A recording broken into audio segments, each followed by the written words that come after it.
சாபம் மனிதர்களுக்கு மட்டும்தான் வரும் என்று நினைக்கிறீர்களா? இல்லை, தேவர்களே நடுங்கிய சாபங்கள் இருக்கின்றன. ஒரு சாபம் சந்திரனின் ஒளியை குறைத்தது. இன்னொரு சாபம் தேவர்களின் அரசனை அவமானப்படுத்தியது. இந்த 5 சாபக்கதைகளை முழுசா கேட்டா கர்மா எவ்வளவு சக்தி வாய்ந்தது நிச்சயமாகப் புரியும். சந்திரன் அழகின் அடையாளம், குளிர்ந்த ஒளியின் தேவன்.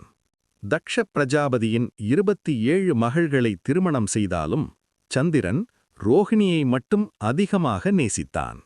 மற்ற பெண்கள் புறக்கணிக்கப்பட்டார்கள். அதை பார்த்த தக்ஷன் அகந்தையுடன் நடந்த சந்திரனை நோக்கி கோபமாக சொன்னார், உன் ஒளி நாளுக்கு நாள் குறைந்து போகட்டும். அந்த சாபத்தின் விளைவுதான் அமாவாசை, பௌர்ணமி. அகந்தை தேவனையும் விடாது. தேவர்களின் அரசன் இந்திரன்.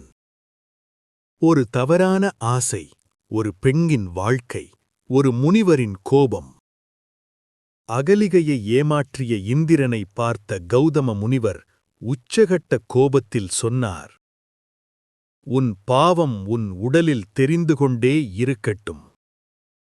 இந்திரனின் உடல் முழுவதும் காயங்களால் மூடப்பட்டது. பின்னர் அது 1000 கண்களாக மாறியது.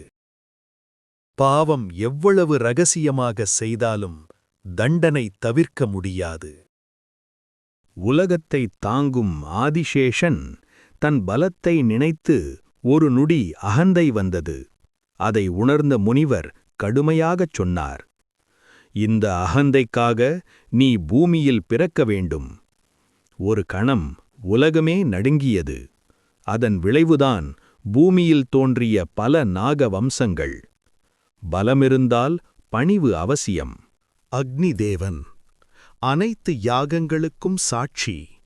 ஆனால் ஒரு தவறான பார்வை, ஒரு பாவ எண்ணம், அந்த நொடியிலேயே சாபம் விழுந்தது. சில இடங்களில் அக்னிக்கு வழிபாடு மறுக்கப்பட்டது. எண்ணமே விதை, விளைவு தவிர்க்க முடியாது. வைகுண்டத்தின் காவலர்கள் ஜயா, விஜயா. சனகாதி முனிவர்களை ஒரு நொடி அவமதித்தார்கள். அந்த நொடி 3 பிறவிகளாக மாறியது.